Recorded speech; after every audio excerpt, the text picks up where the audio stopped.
We would invite my fellow One Hope member, Autumn Kennedy, to lead us in prayer to help center us before we start with our presentation tonight. Thanks, Karen. Let's all take a moment of silence and then we can pray.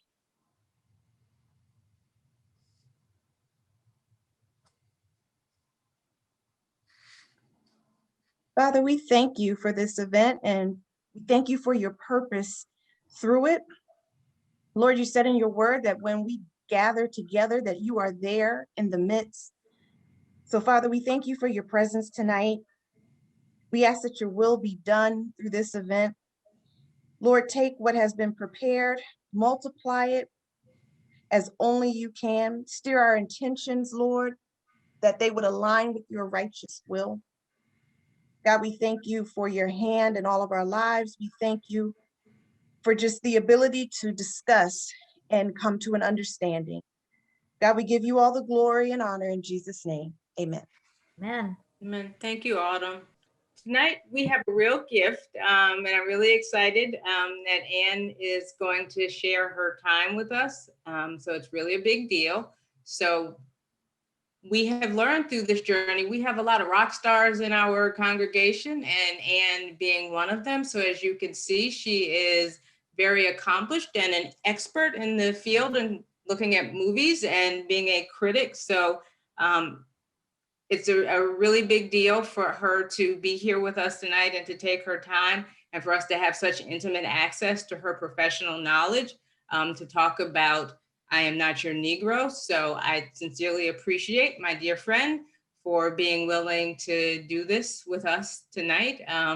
If you've not read her column, we posted a link when we promoted this event. I would encourage you to take a glimpse of it and also to put a plug in for her book. If you have not read it, it's a good read, learning all kinds of things about movies that I did not know before I had an opportunity to read her book. So why are we here tonight? Another polling question. What do you hope to learn from our discussion tonight? So again, you can text using the same number, and then your answers will pop up.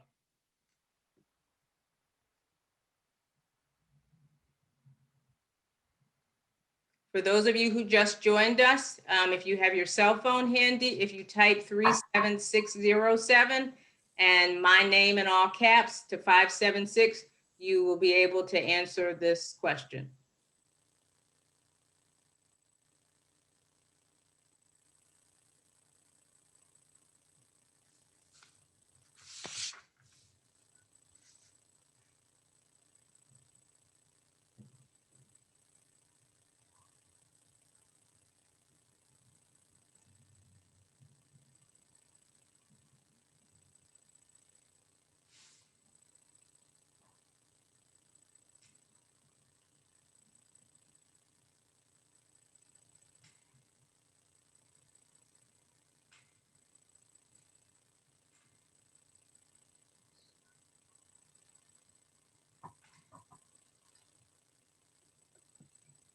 Give it a minute to see if anybody else.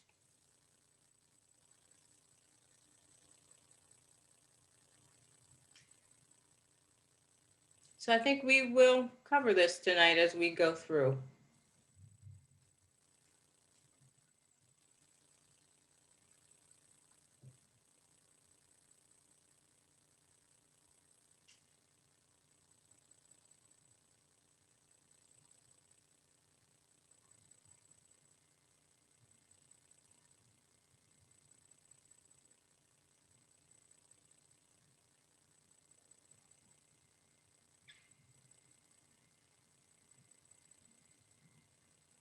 I think we may have been on the same page as we were planning for this discussion, so we get an A+ for that. So who was James Baldwin? He was an artist with a moral compass. And, he really worked to challenge some of the norms about race and sexuality, but really looking at it from a place of restoring a sense of wellness in his approach to confront racism. He was a provocative thinker who really used his art to challenge society and sort of see the existence of what our full potential and our full humanity could be beyond race. But while at the same time, he really understood and tried to express the pain of Blackness in our country, but offering an outlet for sort of self-protection for the souls of Black folks. And I think most recently, his book, If Beale Street Could Talk, his 1974 book, was made into a movie that was released in 2018. So if you've not watched that as sort of a movie buff, I would strongly encourage that as one to take a look at.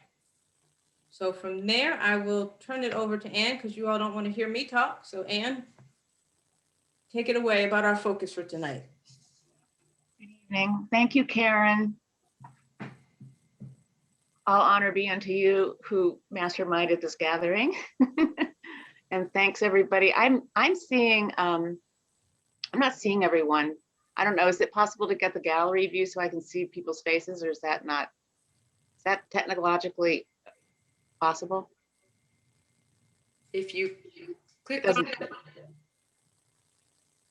at the bottom, you should be able to do it. Okay. I won't take too much time with that. I'm sorry, guys. I'm not a power user of Zoom, but anyway, it's great to see all of you, even in my mind. But thanks for participating in this discussion of a film that means the world to me. This film was released in 2017.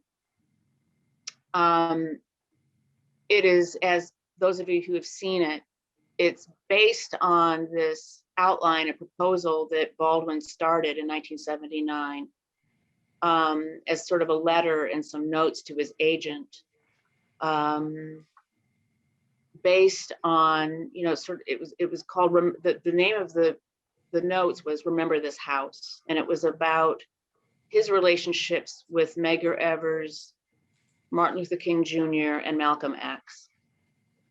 And he wanted, as he says in the film, he wanted to explore how those lives and those men bumped up and revealed one another to each other and to the rest of the country, and how their thinking evolved and impacted one another. And then he sort of wrote this sketch that formed the spine of this film that the brilliant Raoul Peck took as his spine to create a cinematic essay, to me, very akin to the kinds of essays that Baldwin wrote. I mean, as the graphic tells us, I would love for us to think about and talk about this film in a variety of ways, because it is so densely layered. It's a really meticulously constructed work of art, and it is operating on several levels at once.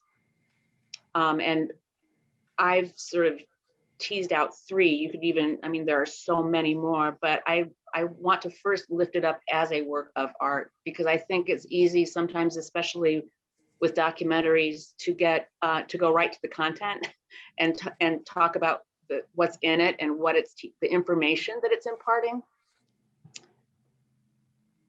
And this does that really brilliantly, and it's also a brilliant polemic, but I want to reserve and make some space just to talk about the art, because I think it's a great work of art. It's a great piece of cinema.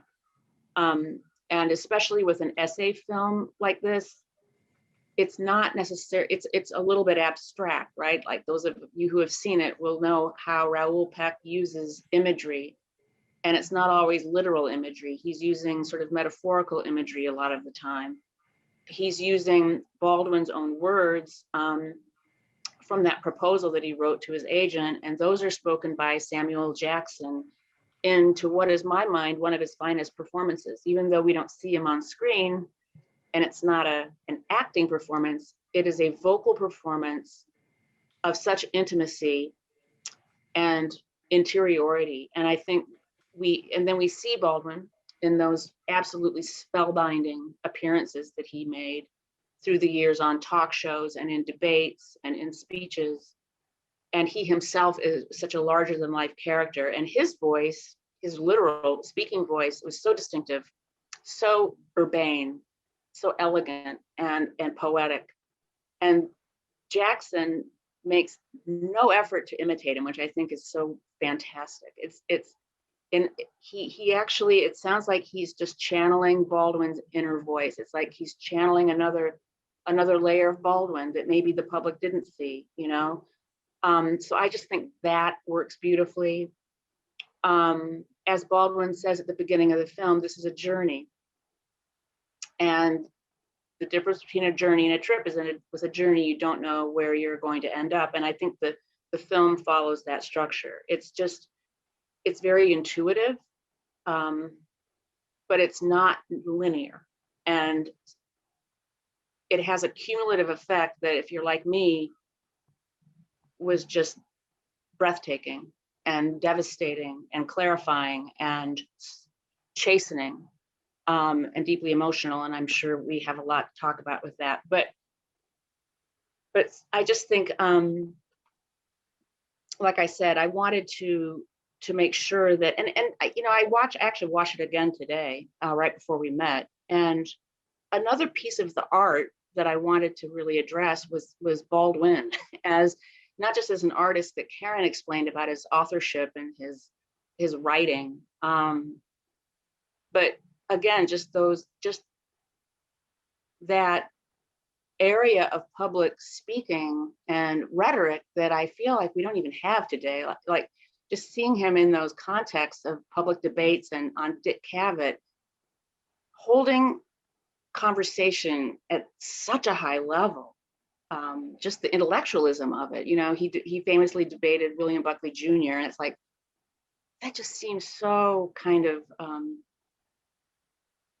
I don't know, it seems so far away today that we can even engage on such an elevated level of thinking and also just expression and the English language. I was just so moved by that. And I missed, you know, I was too young. He died in the 80s. And there you all are. I was too young to have remembered those public appearances, but I miss him. You know, I mean, just seeing this it made me miss him so much, just as a public figure and a public intellectual and an artist. So, so maybe I thought, you know, when Karen and I were kind of talking about the way we'd structure the conversation, if it makes sense, I don't want to over determine the direction of the conversation, but if anybody wants to talk about, like, I thought maybe I would sort of talk about the film as art and then talk about it as history, which it is an excavation of our history and of our collective history, and then finally as a call to reflection. But maybe anybody who wants to share about just their emotional reaction to the artistry of it, I would love to kind of make some space for that before we get into the actual content. Or not. And I would agree with you. I mean, it was a beautifully crafted piece of filmmaking. You know, just as you say, the artistry was just really, really something. And I feel like I need to sit down again and rewatch it. I watched it in sort of two separate chunks just because of where my day is right now. And I really need, you know, I really need that uninterrupted hour and a half to, I think, fully take it in. And again, I, like you, when I what's on television today, where is Dick Cavett? Where is that kind of public engagement on big ideas?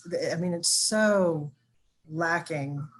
And I mean, that was just really, I was really struck by that. I mean, I was little, you know, I don't remember, I never watched Dick Cavett, you know, growing up, but that's just so absent in our public discourse today. And and Baldwin was just such a towering, eloquent, articulate figure in that discourse. And I mean, and really, I think speaks to us across it continues to speak to us across the years. So I'm looking forward to watching. Even though I didn't come away from the film feeling, I mean, it was concerning. It was, you know, I thought it was dark. I didn't think he was terribly hopeful in terms of what he had to say. But. Right. I had the same reactions, and I will tell you, just because it is so densely layered, I wanted to tell everyone it rewards multiple viewings. I mean, it is one of those movies that you almost, like Anne said, you can't get it all at once, just because there's so much going on. And Raoul Peck is so sophisticated about that, and I think he directs our eye. You know, I mean, in terms of the images that he chooses, and the sound and narration and writing that he chooses to overlay it. But you know, and in that way, I just think he honors Baldwin. I mean, he's created a cinematic. He's not imitating Baldwin, but it's that sort of cinematic equivalent of the things that Baldwin managed to do, you know, in terms of his writing. And I just think that's it's harder than it looks. That's all I'll say. These are just such carefully considered, everything is such a carefully considered choice, and everything is motivated. And you know, like the image that that struck me at the first time I saw it, and it did again today, and it's it's the end, and it's the Doris Day. It's when he cuts from that Doris Day and Lover Come Back to the image of the lynched body. And this time I noticed that it was really iconographically an echo. You know, he was really looking at the way the bodies were. And then of course what that was getting at is just this continuing theme through the film of this lie we've, you know, the lie that we turned into the myth of white innocence and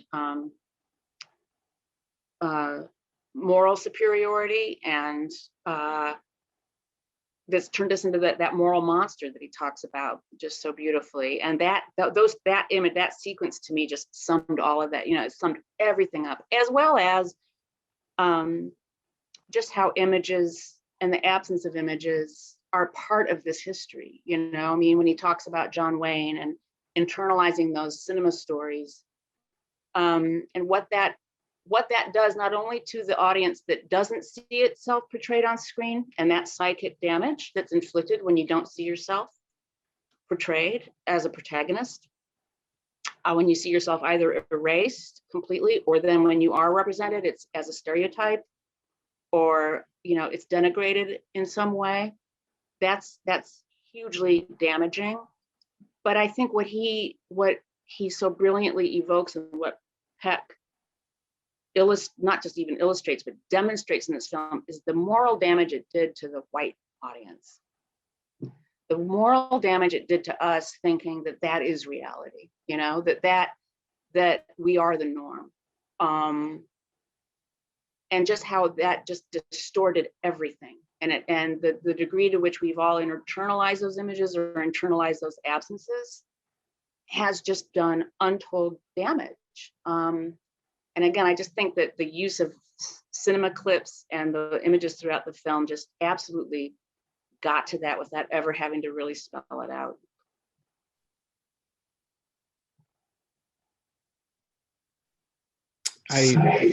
This is Jim. I watched it a couple of weeks ago, so I've had a little bit of time since I watched it to be thinking about it.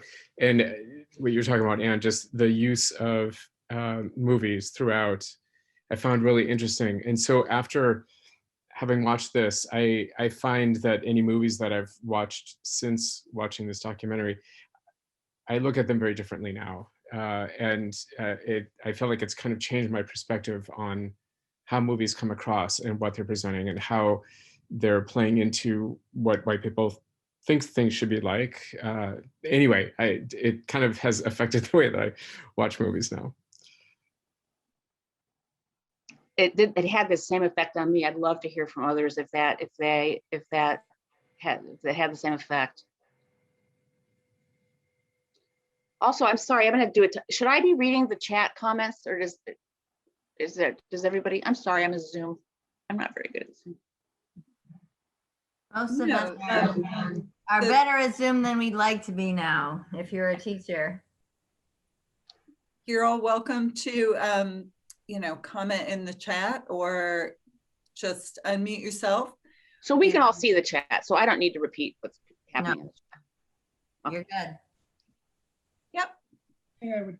One thing I would say too is that I saw a hand go up. Yeah, that's just me, Mark, Oh, you can jump in. And I wanted to second what people said here about what we've Mark, seen in previous- speak up a little bit. Okay, is that a little bit clearer, a little bit closer? Thank you. I was very much struck by the way that he constructed the parallel universes in which we live in this country. So many of the things that he was presenting, just even more so than I think the juxtaposition of that Doris Day lynching thing, which I had a different opinion about, but throughout, where he was showing completely monochrome white slices of middle class life or regular life, and then completely segregated Black classes of daily life. And in many cases, you just basically, I was very struck by the fact that almost every dated image that was presented from the 30s, from the 40s, from the 50s was almost completely monochrome. There was sort of never any normal mixing as you would actually even find in real life. So obviously that was all filtered on television, in movies, and in advertising, all of the rest of it. That was a conscious choice made by the powers that be, the marketers and the entertainers and the rest of them, to filter out any images of anyone other than the white population. Because you would throw down your bucket in many places in this country, and regardless of whether people were kind to each other or even liked each other, they were there together. But you would not find that in any of the images that were being presented to us in popular culture. It was so striking.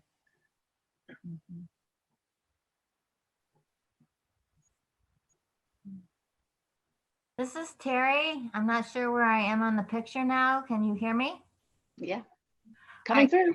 Hi, I'm Terry Lemay, and I teach at Goucher College. And the reason I do not have a cell phone tonight is because Goucher, who tries very hard to be diversity kind, has living on its campus right now the students who have nowhere else to go.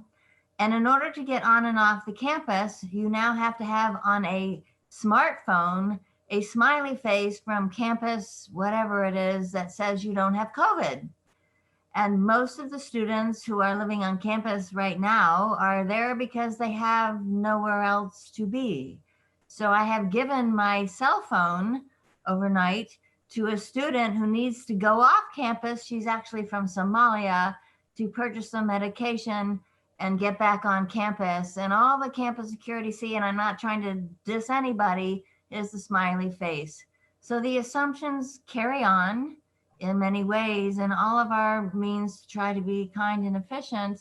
I just thought I would put that there. Thank you.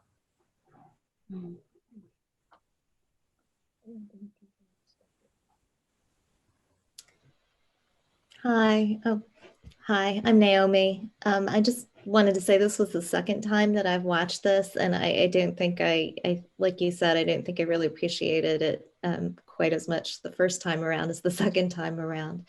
But what I wanted to say was I found so striking and so magnificent was those periods of silence and the low voices, the silence.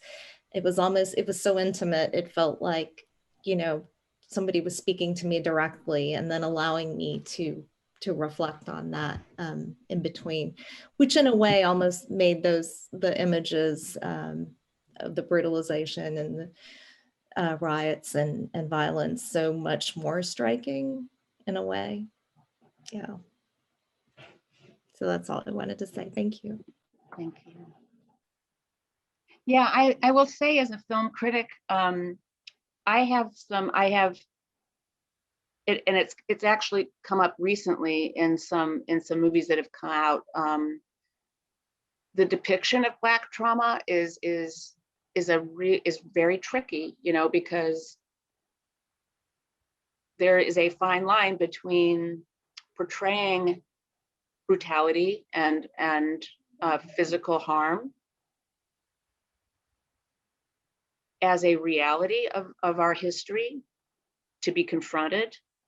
But the minute, cinema is spectacle, on a certain level, the cinematic medium kind of makes a spectacle of something the minute you put it on screen. It's very difficult to avoid that dynamic, And I noticed, like when you mentioned that you had some issues with that juxtaposition, Doris Day, I wonder if that's what you're getting. Like it's so, it's such a delicate balance between confrontation and exploitation, or being opportunistic.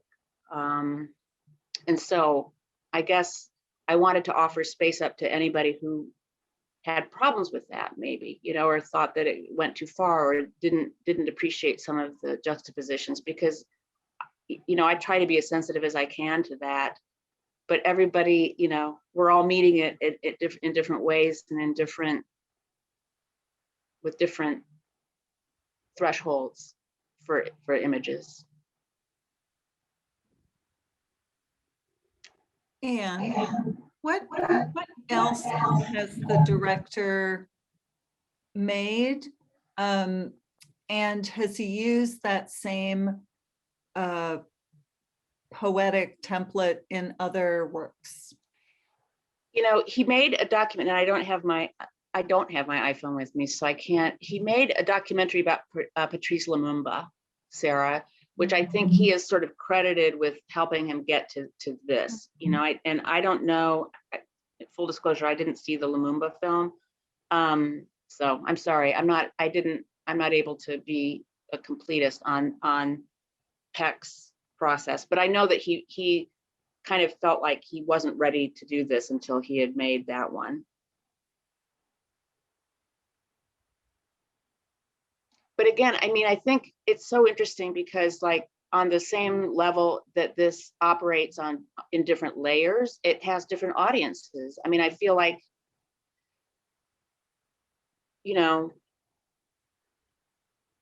clearly Baldwin, he was speaking directly to his people. There's a sequence where he's in Paris and he decides to move back to New York, and he's like, I didn't miss anything about America, right? Like, I didn't miss hot dogs and I didn't miss baseball, and there's that kind of Americana sequence. But then he's like, but my mother, my mother and my nieces and my nephews, my people, it's like, I miss my people and I need to be with them. And I kind of feel like this movie operates to both those things. It's like, it's a very intimate conversation that being quiet, I feel privileged to listen to. And then it's also firmly directed right toward me in terms of, like, there's this great quote when he says, it is not the Negro problem. It is a problem of whether or not you are willing to look at your life and be responsible for it and begin to change it. It's really that simple and that kind of direct. So I guess the degree, going back to those images, the images of trauma, I guess maybe that's the litmus, right? Do those images get you to that place? Or do they give you some, are they distancing in some way? Or are they exploitative or opportunistic? And again, I think everybody's going to have different personal tastes and views on that. So. Hey, I would offer that I guess this is the third time I've seen this film, and I get more from it each time. The first time I saw it with a group from my staff, right, fellow staff members, and for me, I felt like it was directed straight at me, and I felt, like a sharp knife, like Baldwin. With this film, Baldwin and Raoul Peck, they Baldwin really diagnoses the what's wrong with white America with this film, and he shows you that so clearly with weaving together Baldwin's words, his filmed appearances, and the imagery that Raoul Peck uses. I mean, it's like because it's almost like delving into this psychiatric diagnosis of our sickness as white people, that we've created this sick, false image of ourselves, while brutalizing, Black people in America for centuries. So I felt that in that it was directed directly at me, and it was, I felt like, like we need to make people watch this, but people won't get it. There are many people that won't get it. But, I was really struck with, after we had this group showing at the Charles of this film with my fellow staff, two of my Black fellow staff stood up afterwards and were crying and highly, highly emotional. And some of it was the imagery, but some of it also was, the deep truth that Baldwin speaks through this film, and the link to their own experience. So this is just, for anybody who's seen it once, I say give it 2 or 3 more watches, because there's something more in it, and I feel like we just have to continue to experience this and get what we can out of it. So that's a great segue into this film as history. So does anybody want to talk about sort of like, did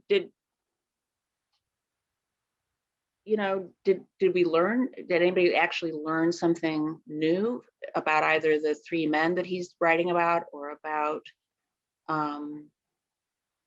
the structural realities of racism? I mean, I think one of the brilliant things he illuminates, I think sometimes I feel that when we talk about race, that conversation about race that America is always having, it gets reduced to personal animus. It gets reduced to not being nice. And so when people hear racism, or if they feel that it's that is implicating them on some level, it means that they're not being nice.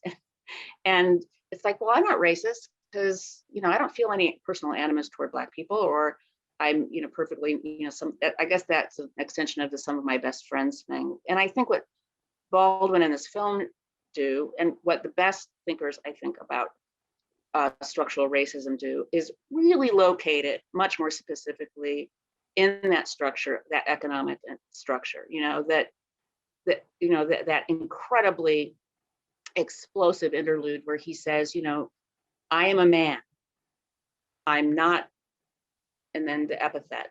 And if you need that, you need to ask yourself why you need it, and that's really what it comes down to, because we did need it. It was an economic, it undergirded a whole system of stolen labor. And I would still call it stolen labor, just on the basis of being underpaid or extorted on some level. So I just, I think there's one line where it ends with Chase Manhattan Bankers, and I can't remember the direct quote, but he's just always kind of re-centering, I just kind of rerouting the conversation to those economic and structural realities. And I really appreciated that. So it got out of that kind of woozy territory of people not being, not having the right attitudes or something, it's much more specific, and I think potent, frankly.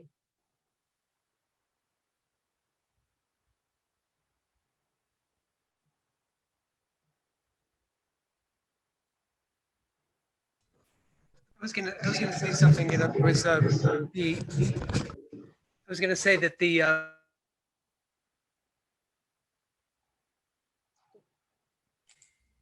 Mark, you're muted. We can't hear you. there's a couple of things that really struck me historically about this. I did learn a fair amount about Medgar Evers, who I think I had never really thought about. I mean, I was aware of him in the context of the civil rights movement, that he was a martyr during the voting rights era, and but his story, his actual personality, his family, his personal background, who he was. People can't, we know a lot about Malcolm X, and we know a lot about Martin Luther King, but people are people. They have entire lives that were stolen and taken away, and entire families. It's a person is not a symbol. A person is a human being, and I didn't know very much about him, he was very much brought to life in this movie in a way that I had not really thought about before. I mean, that's just one thing that very, very much struck me historically. Yeah, and even that anecdote that he tells about them stopping at the house so he could autograph it's just this quotidian moment, and it's just so like it just makes it all the more devastating. It's just like, and the fact, and I had known that his family was there when the murder happened, and that's always been kind of seared. And those of us who know the story, that's a searing detail that's made it. But I think the way that Baldwin retells that story of just seeing Merle and the kids, and to have such a daily thing, and the way it ended in that anecdote, it's just all the more devastating. Yeah. Did anybody find, I mean, those of us, I guess, and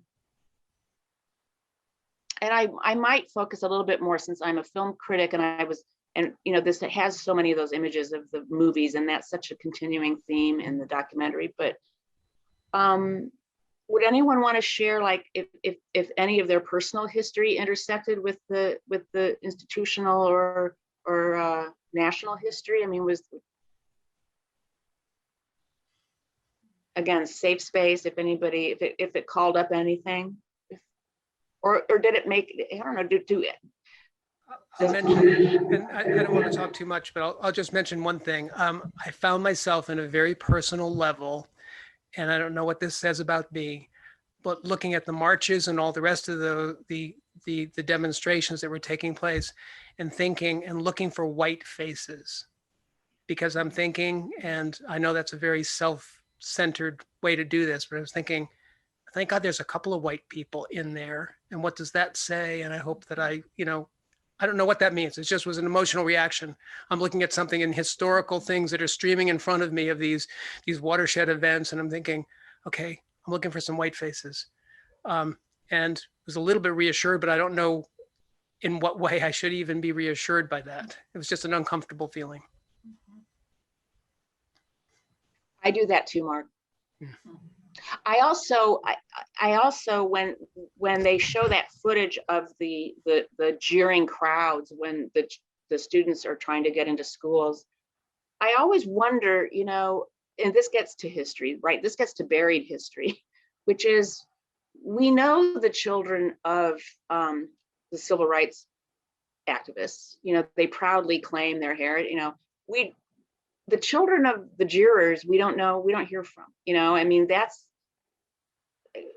they don't self-identify, or at least none that I've ever met. And I just feel like that's another level at which history gets distorted, myth, that myth, it's always sort of bothered me, like we don't, and I will say, like, that's been true in my own family in terms of just like some stories get elevated, others get submerged and not repeated so much.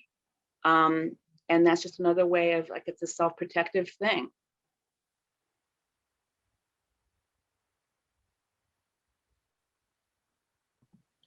I was living in Alabama when all of this is going on during George Wallace's governorship.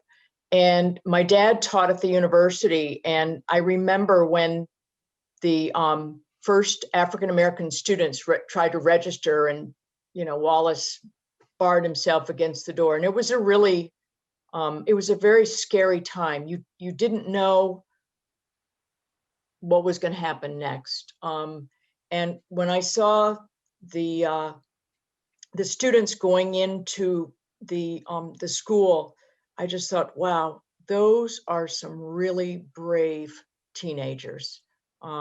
It would have been a really frightening thing to interject yourself in all of that hatred.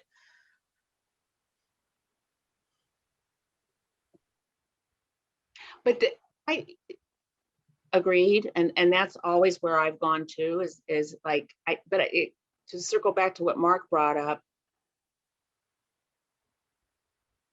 I feel like our instinct as good people and Christians, and we want to identify.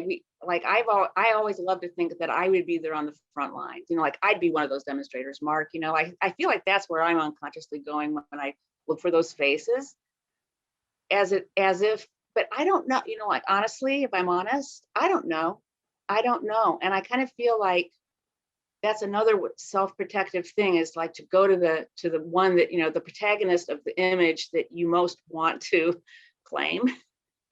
And I feel like it's my responsibility too, to interrogate everyone in that image, right? And just interrogate, like my own complicity might be too strong a word, but not go straight to the, like, I don't know if I'm expressing that correctly, but there was that one clip that was shown from the I think it's the Still of the Night, In the Heat of the Night, the farewell scene at the train, where he's basically pointing out that exact thing. Here's the reconciliation. This is sort of the wish fulfillment of white America, that what you're looking for is somebody to say, you're okay, I forgive you, your things are going to be fine. Reconciliation. That's the farewell kiss that he was referring to in that. And just pointing out that that's not a brave thing. That's sort of a fantasy. Right. And I feel like we sometimes, we do forget Martin Luther King was hated, like now he's deified, and we all love to believe that he was always the hero to white America, that he is now. And he wasn't. He was vilified, and all over the country, not just in the South either, by the way.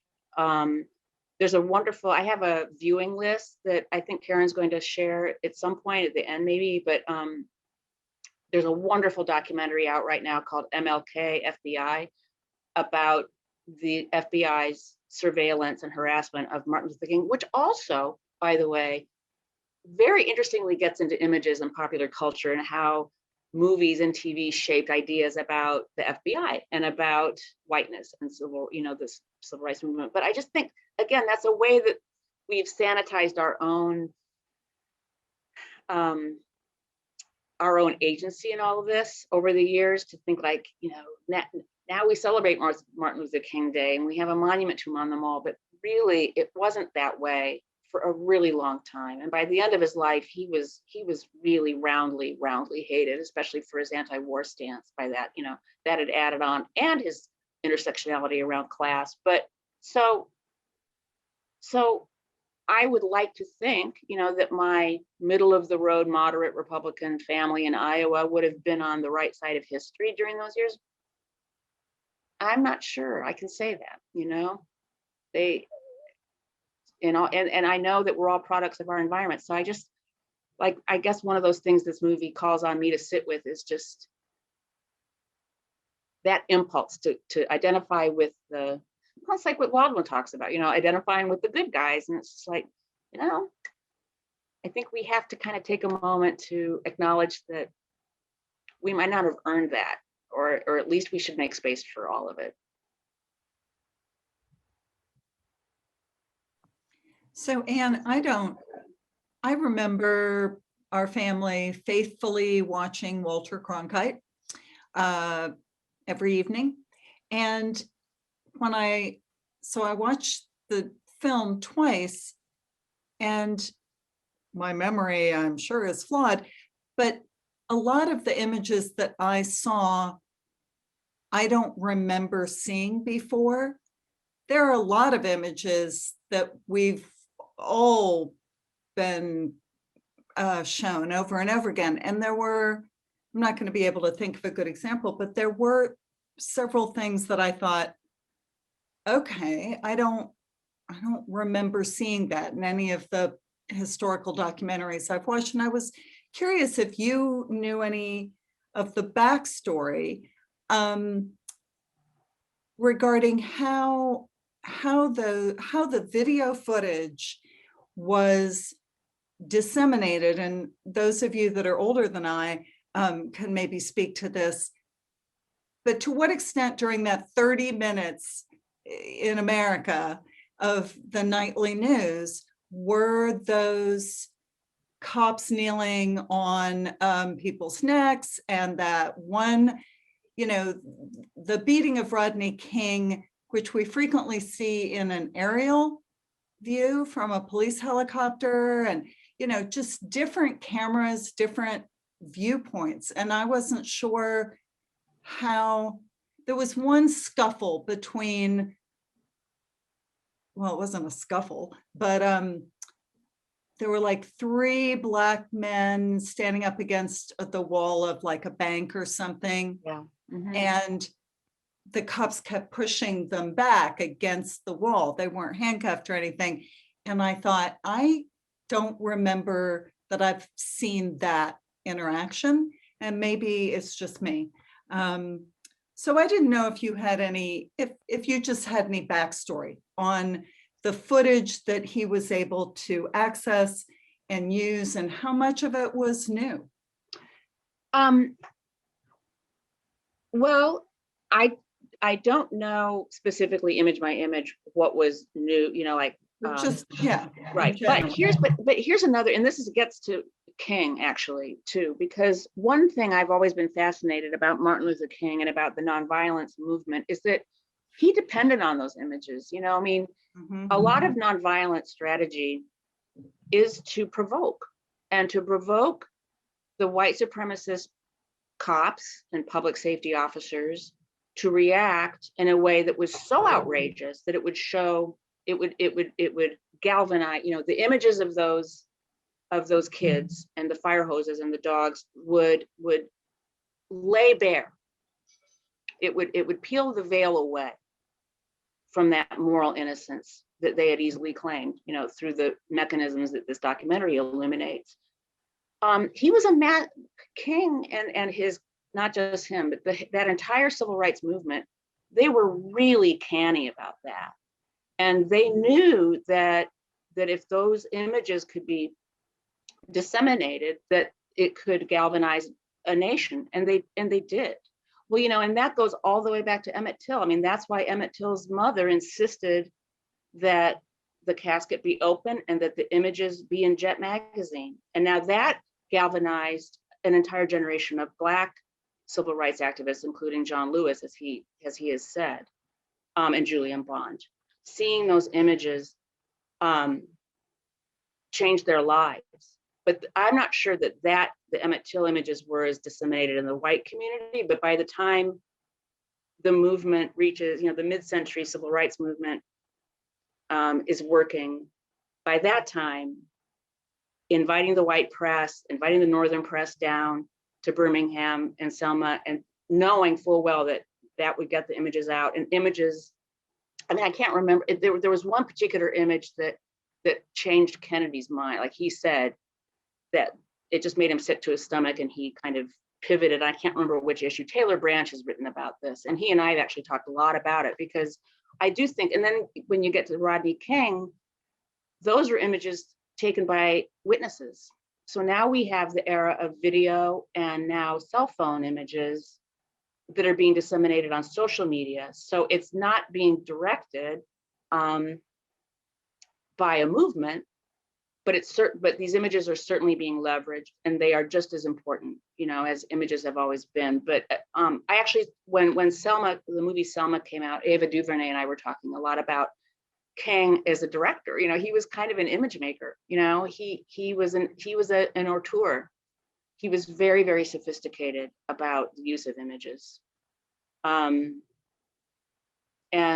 So that's all I kind of know. I mean, I don't know about the specific. I think I know the specific image you're talking about the young men along the wall. And I have absolutely no idea if that was from a demonstration or from, I just don't know.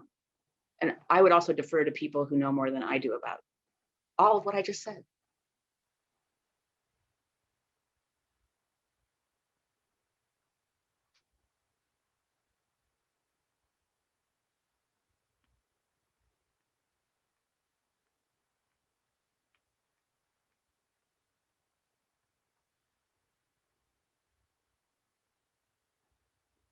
Do you think, did people have a similar reaction as I did, especially watching it today?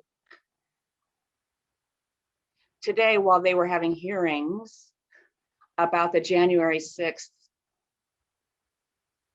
insurrection, which basically I feel like this documentary prophesied, you know, it's all there. I mean, it was all there. He told us if we don't deal with this and if we don't confront it honestly, this country will not survive. You know, it just came down to that. And then here we are. I don't know if anybody else was kind of struck by I mean, obviously Peck included the footage of Ferguson, and that was the galvanizing, you know, and he puts that right up front. Doesn't make any, you know, it's right there all the time. But even, I mean, it's kind of shocking even to the degree to which I feel like it's devolved even since then. But please, thoughts and feelings around that, I'd be eager to hear. Yeah, I was really struck. I mean, you asked about sort of your experience growing up. I mean, I was born in the 60s, so I don't remember the 60s. I feel like I remember like the 80s, 90s, 2000s. There was a lot of kind of forgetting on the part of white people about, you know, like I started college in 1983, and to think that was, you know, that was 18 years after the Civil, you know, it's not, that the year I was born felt like forever ago, you know, and I look back and it wasn't that long ago at all. And even the Rodney King beating, which boy, he really spends he reminds you how long that was in this movie. But even that didn't last, you know, it was kind of a one in white America, at least as I remember it. You know, that was an outrage, and there was unrest, and then, you know, the welfare reform bill got passed, and mass incarceration just rolled right along. And I wonder, I feel like one thing that Raoul Peck does is sort of says, okay, now, yeah, I think he kind of calls out, and like you said, kind of prophecies that, you know, hopefully this is different. You know, and he points the finger at white people. I was really struck by Dick Cavett saying, but aren't you optimistic? You know, like, you know, and he really, I feel like he really points the finger, and he forces us to answer the question now too. Why do we need, you know, if you need this, you need to ask yourself why you need, you know, he sort of says this is where the power is in our society. I mean, that, you know, the whole, you know, and you need to decide why you need this. It's really up to white people. I was really struck. There was also the prophecy about the Black president in 50 years, which I was really struck by. It just is so much, you know, when you hear about progress, and yet it seems like in the 1960s, Baldwin was speaking about our current time. It almost as if there has been no progress. We're back exactly where we started. And I guess a number of people have mentioned it's because we don't want to deal with the problem. You know, we want it to be over.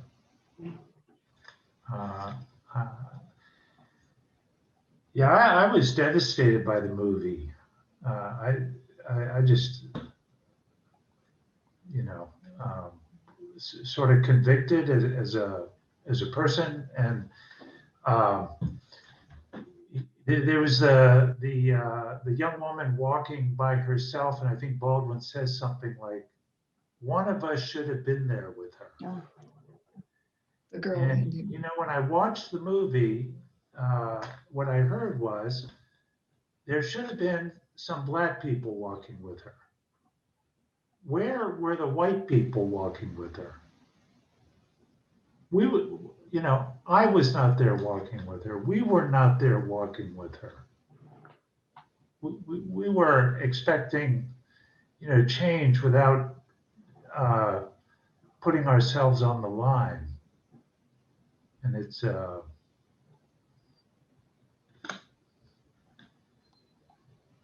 is what it is, that in that way. Well, and Ed, just to tag onto that, something that just struck me, especially whenever he was on a television show, so with Dick Cavett or others, I felt like the way that the interviewer would always talk to him was as though the entire system and situation of racism was on Blacks to deal with, and as though whites had nothing to do with it. And so they would keep talking about the Negro problem or things like that. And it just always felt like they were putting him or anyone else who's Black with, and just whites are just completely, it's like an objective thing. Like, we don't have anything to do with this. This is your issue to deal with. And that I found just so angering. Yeah. It's like, why aren't you making more progress, or how much progress have you made? And he just kept so brilliantly putting the moral onus where it belongs. And really, I just was, as both Ed and Jim were talking, I think what he's really indicting is a failure of our moral imagination. It's like at one point he says, I have the advantage because I have been watching you my whole life and you haven't seen me. And that was just so profound, and again, so prophetic. And so I think, it's almost even like when we talk about the problem, I think his understanding and articulation of racism is so sophisticated and so profound, and so operating on such a subtle level that to really investigate it, to like really sit with what he's saying is sort of existentially threatening, on a certain level to people who are just,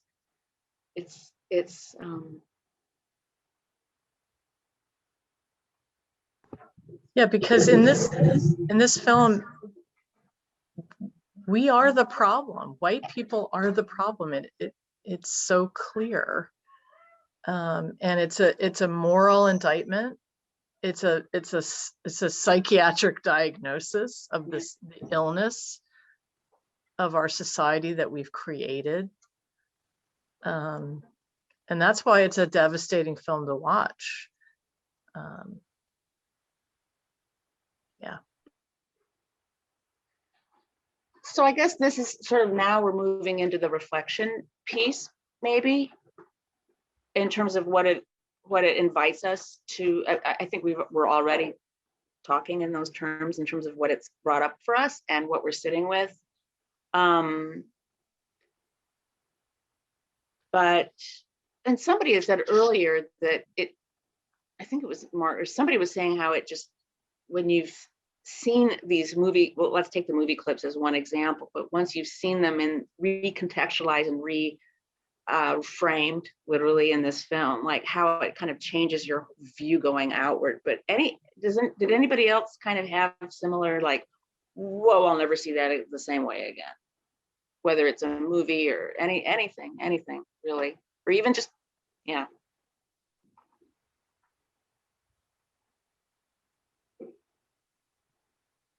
Like, I'll never look at Gary Cooper and Audrey Hepburn quite the same, I mean, just these kind of fantasies, of these escapist fantasies of innocence, and how he linked it to immature, like a real immaturity, like you're babying yourself, you're just sort of in this kind of lulled state.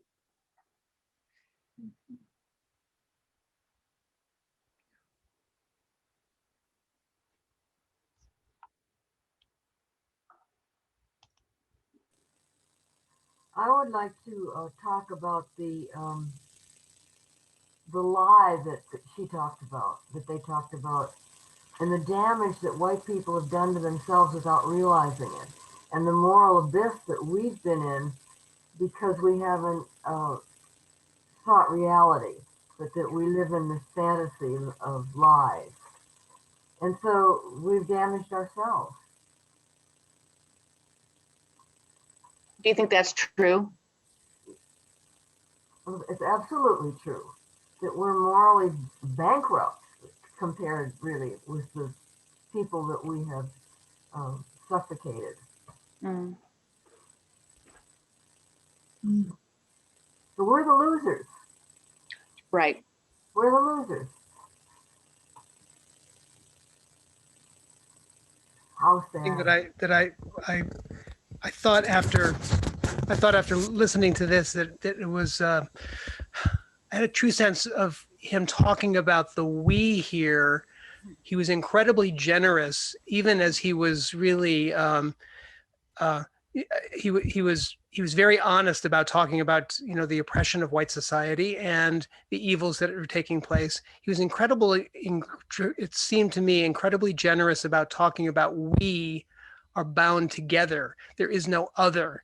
I mean, there's a fantasy on the part of white America that there is the other, but the other is us. And he talked about that, and there's no getting away from that.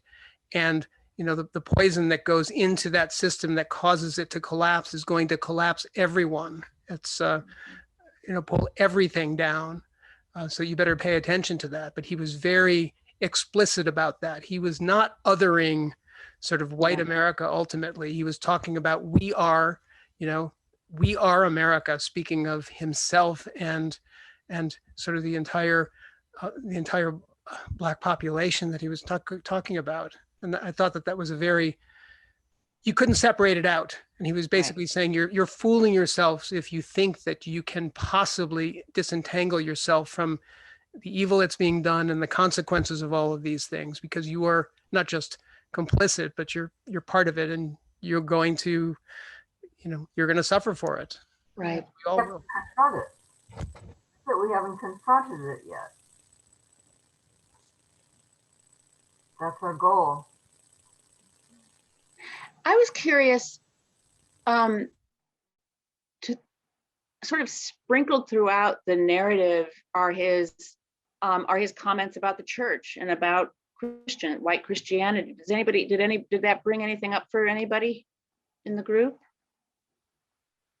Did that resonate for anyone on a particular level?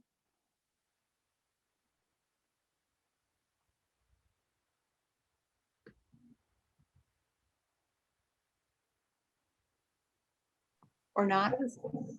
I was not aware that he was raised Pentecostal and was a preacher in his teens. So going back and reading the article that Karen and Jim had linked, kind of flushed that part out. And I also had been reading a lot of my son's textbook from reading Baldwin at City College, and his notes, you know, margin notes and so forth. But he talked there about his relationship with the church in a lot of his essays. So I didn't know how early he started having such a prominent role, though his personality was certainly well suited to public speaking. But I didn't have any quibbles with his quibbles.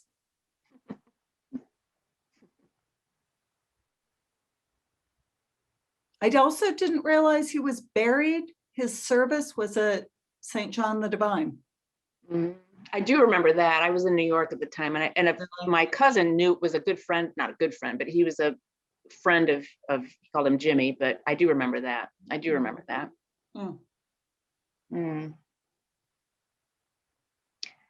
And I was struck when you juxtaposed the hearings about January 6th today and watching the film today of Baldwin's earlier book, The Fire Next Time, which of course takes this God gave Noah the rainbow sign, no more water at the fire next time, which really is sort of apocalyptic image, which is part of his reflection on the church. And he's always been able, whatever his hesitations and challenges were with the church, he always understood that the sense of a judgment is coming. And it's probably going to be a self-inflicted judgment, which you got in the film as well. But he wrote about it quite profoundly even before that. Yeah. Yeah.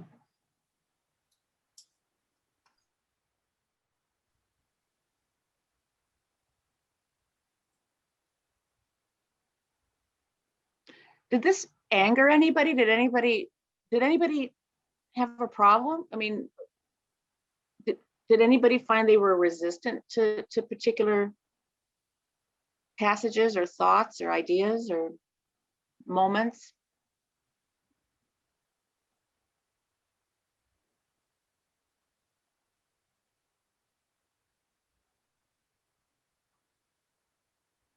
There were women alive kicking and saying things at the same time as Baldwin. Good point. Can you elaborate? Do you have particular voices in mind, Betsy? Well, not because I've read them, but just heard from them. I've never seen them included really in a movie like, One Night in Miami or anything like that, where they're really getting the spotlight. The only one you hear about is, riding in the front seat of the bus. And that is so lame compared to what all women were doing. There wouldn't have been a movement without women being involved in it. Need a movie about Fannie Lou Hamer. Please, exactly. Oh my God. That was my first thought when I saw The Help. I mean, he does have that wonderful passage about Lorraine Hansberry. That's a gripping moment, I thought, and a wonderful sort of set piece that we can conjure in our minds. And Peck illustrates it so beautifully with those photographs, I thought they could have made an entire movie out of just that incident of how they went to Washington and her nerve to stand up to Bobby Kennedy when none of the rest of them did. She got up and walked out. Yeah. And you could make a whole movie or a play just out of that. Well, that's the beauty of cinema. There's always another movie to make, and there's always someone to make it. And maybe that'll be Karen Powell's daughter, Carol, one day. But I take your point about women in the movement. And that was something I really appreciated about Selma, frankly, was that Ava really pulled the lens back to make sure that they were in there, Diane Nash. And, she wanted to make sure that they were represented in that movie, which it wasn't the way that movie started. Let me tell you that it was really more of just a two-hander between two men. So,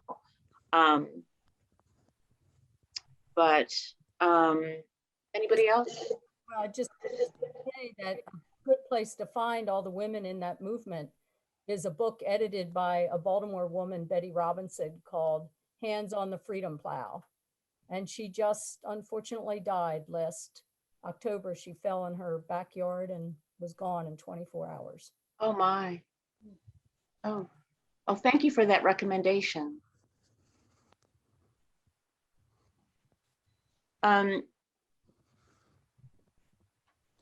Anybody else? I don't want to cut anything off because I could head into my wrap up, but I don't want to rush us if people have more. Do pay attention to what Dan just put in the chat about the new Pauli Murray documentary coming out, in part because it's a big movement right now in the Episcopal Church to have her brought into holy men as a saint of the church, spearheaded by the Diocese of Massachusetts. And we're pushing really hard where the statue was, the Confederate statue was, across from the Diocesan Center, to put a statue of Pauli Murray there. But I think more to the point, it's another echo, another voice that is really important to hear, and one that really got submerged very deeply in the movement for all the work that she did. Full disclosure, it's my daughter, Emma, the divinity school student who put the plug in the chats. Yay. Thank you. It was at Sundance this year, but I didn't get to see it. It's the same team that did the RBG documentary, so it's probably going to be really good. All you have to do. That's what she said. She said it was the RBG people. Yeah. You can go to democracynow.org. They just did a program on it in the past 2 weeks and see previews and listen to the interviews and everything. Wonderful. Melinda? Yeah, I'm Melinda, and just very briefly, in thinking, especially what I would like to take away from this is, and in part, and this is kind of a simple way, but in recognizing James Baldwin's Christ-like life, and for me, he paid such homage to these like younger brothers in a way he was talking about, and witnessing to their lives. He talked about paying his dues because they had paid their dues. And that was very powerful. Also remembering him writing about one of us should be with her. And I thought that's to us too. It was hard, the brutal, the parallel universes, and then the brutal intersections. It was hard. I found myself also looking for just some of the redeeming white faces. And there was another, and I haven't interrogated that, so I will do that. But there was that one spot also where he talked about his own young life. And I remember he said he had like a kind of a young love and they couldn't, go outside. But he wondered in another world what that would have been like. And that was a hopeful kind of image for me. So those are the kinds of things I'm also taking away from this with. Thank you. Thank you for that.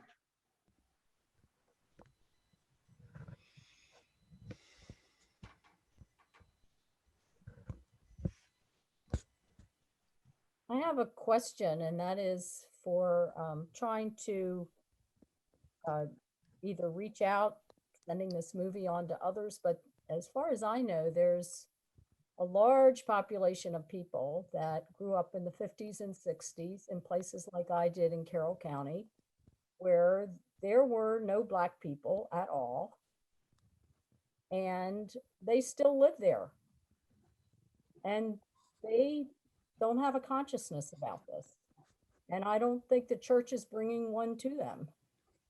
And they can carefully cull out what television they watch or don't watch. And, goodness knows there's no papers to read anymore. So what are we going to do with all these people? And what's the church want to do with reaching out to them? I mean, that's also politicized in a way. You don't keep your church if you're not popular.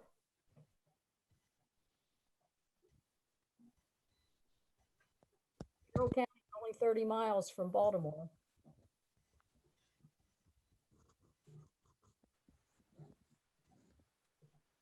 I participated in a book group that the Diocese Truth and Reconciliation Commission conducted on called Dear White Christians by Jennifer Harvey. And I was really struck that it was at the Cathedral, but people came from all over the region, really. People drove from a ways, and it was striking. There are Episcopalians in those churches. I do feel like the Episcopal Church could make some inroads in those places if we really wanted to.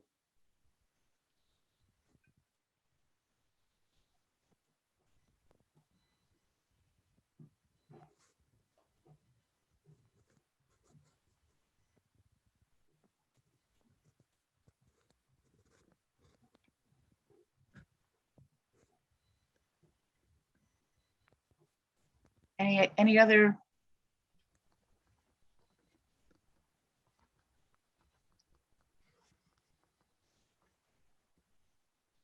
And I'd like to go back to what you said early on, how we miss now the great oratory, the great thoughtfulness, and the great depth to which former scholars and perhaps politicians and other great speakers spoke the truth and challenged the common man, if you will.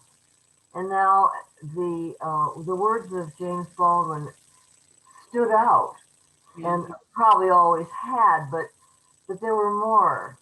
I think we're all in apostasy of great moral thinkers, and that's sad.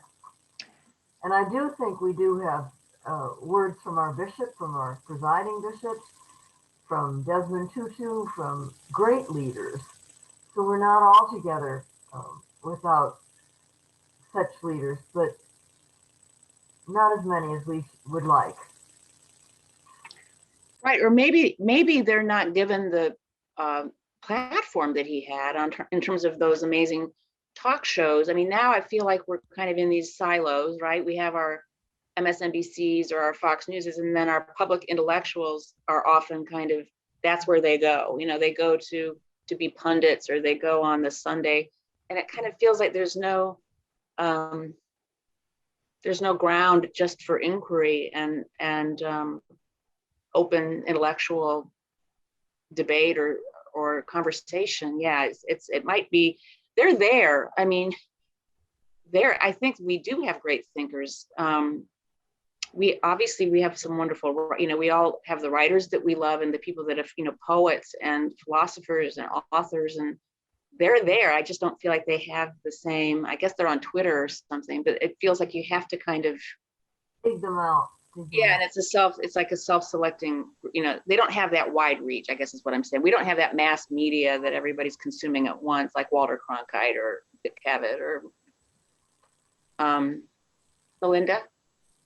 I had a question going back to the title that James Baldwin gave, Remember This House. Yeah. What do you think that was about for him? I should know that, and I didn't do my due diligence in researching the particulars of the project. I'm so sorry. Did anybody else read up on that before this? I'm sorry. I fell down on my job. No, that's okay. I was so worried. I'm not a natural facilitator, so I was a little bit, I wasn't sure like where we would all be. I'm sorry if I. No, it made me wonder, because he was writing about Malcolm, Medgar, and Martin, and so I just wondered if he was talking about a particular house, whether it was the country's body, the house, or I couldn't. Yeah, I wondered about that. It's evocative. It's really evocative. It is. It's a beautiful title. It is. Yeah. Mark knows. No, I thought you were going to say something. No, I didn't research into it either. Well, that was my job, and I blew it. So I'm sorry. Well, I think that remembering, I don't know what it's about, but what it evokes for me is that pay attention and remember this place that we're living. Remember this. Just know this. I mean, I can barely speak about this movie. We just watched it last night, and I found it so. Yeah. I'm still incredibly raw from it, and as a healer, I'm looking for as an acupuncturist, I want to know where do we put a needle to start to heal this? Where's the turning point that we can do that? Where is even the possibility of that? And I don't see it. And I find that really devastating.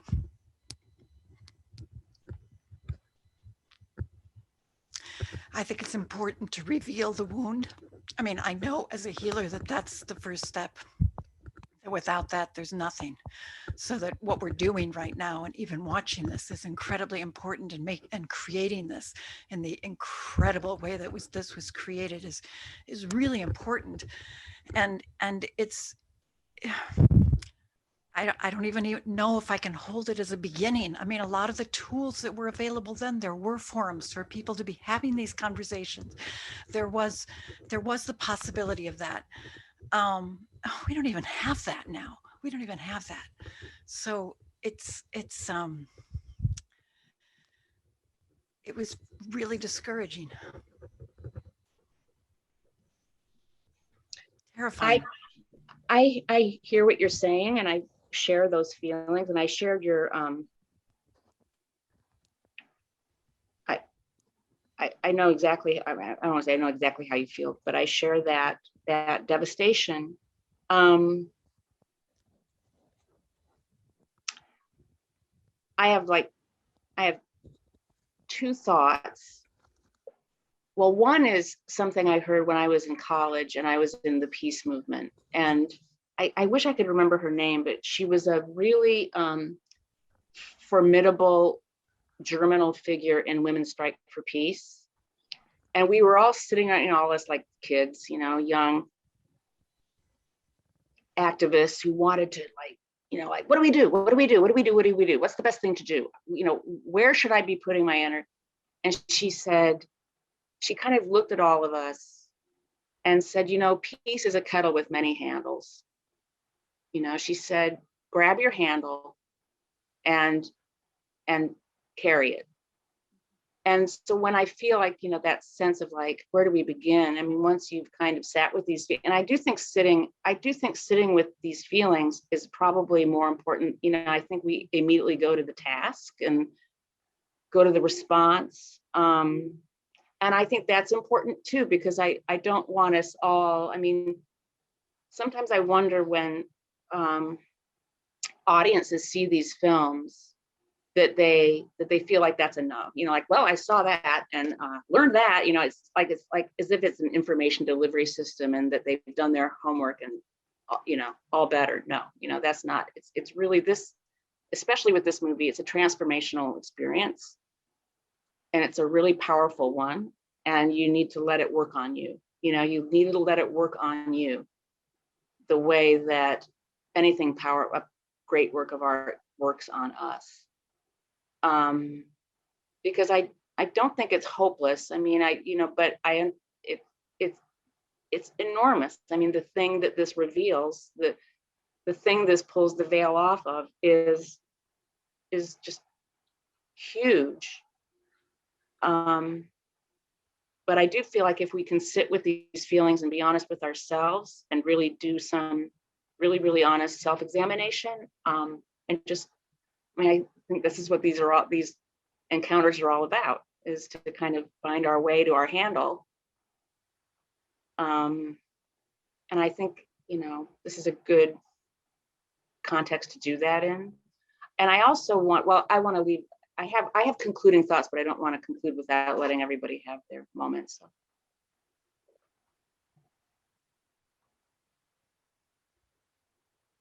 I want to challenge our church to do more.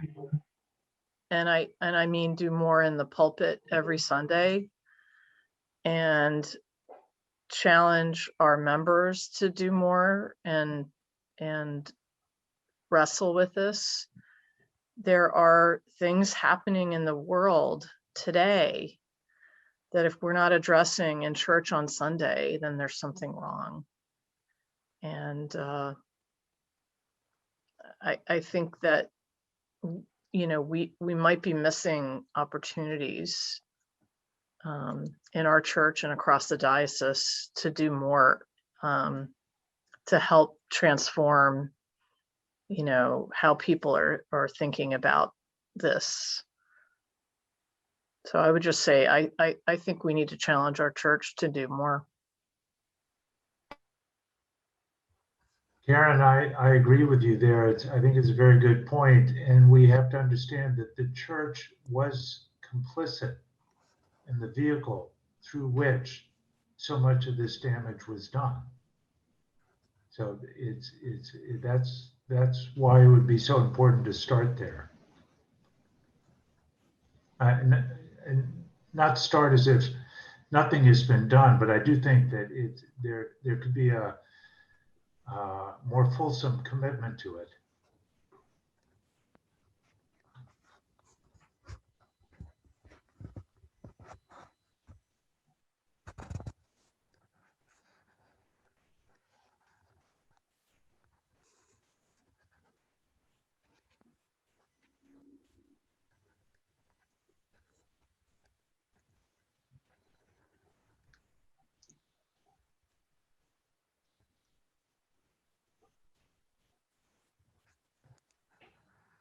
Well, so here's what I wanted to leave you with. Karen's put up some additional viewing recommendations that I jotted down. And I think, like, actually the movie I Am Not Your Negro really ends the way I wanted to end. And I'm gonna probably start losing it, so forgive me, but even with all this damage and the massacre, you know, that was turned into the legend, all the way through, Black people, communities of color have created their own images and they have resisted the lie. There's this wonderful documentary called Through a Lens Darkly that documents this. It's that these self-sustaining, self-determined images. And I think the I Am Not Your Negro pays homage to those images at the very end. You know, when you just see those archival portraits that then turn into the modern day portraits of resilient, beautiful people that represent the future. So I think, you know, as we're sitting with the feelings that this brought up, and also feeling compelled to act and compelled, and I frankly, as a member, I agree with Karen and Ed. I would like to see the church, but you know, be in at least a process of wrapping its arms around this a little bit more. Within all of that, I just think it's hugely important. I've been in a real position of privilege as a critic to be able to see all sorts of movies that probably as a average white film goer, I would not have felt like I was the audience for. You know, maybe they were created by Black people or featured mostly Black stories or were marketed mostly to a Black audience. In Hollywood, this is another way that movies in Hollywood have been complicit, is they really segregated the audience, and they made certain movies, you know, for the Black audience and certain movies for all audiences, i.e. white. There was this pernicious myth that Black doesn't travel, which is why they wouldn't make more movies by and about Black people, because they didn't think that people overseas wanted to see them, which is just not true. But for all these, you know, structural reasons and reasons of kind of reflexiveness and temperament, we've been sort of separated at the multiplex as much as anywhere. And I just want to invite us all to seek out stories and images and art by and about people of color and luxuriate in them, you know, and celebrate their beauty and joy and all aspects of life. I mean, as painful as these images in this documentary are, there are images of life-giving force and celebration that I feel are almost frankly more important for white people to encounter and be nourished by. You know, and it's not just, you know, I even think of things like Hidden Figures and Girls Trip that are just like great entertainment and really fun, and or to the more kind of rarefied fare. But yeah, I guess I wanted to kind of end on that note, just because I feel like sometimes one reflex, you know, well-meaning white people have is to go to the trauma and go to the pain and go to the, what do we do? And I just want to remind everybody that there's this other whole universe of beauty and self-expression that we've been deprived of, you know, in this whole process, that's there and deeply meaningful and life-giving. So that's what I wanted to say to conclude.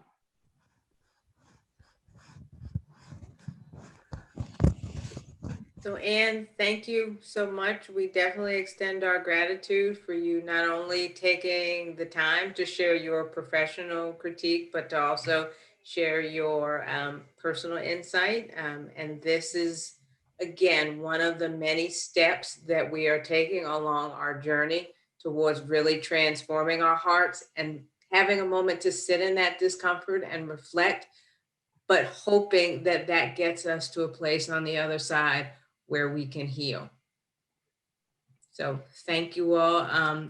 We will make sure that the recommendations that Anne has will be posted on the Cathedral's website with the anti-racism resources for you to hopefully take advantage of them. So thank you all so much for joining us tonight. Thank you all. Thank you, Anne. Thank you all. Thanks, Anne and Karen.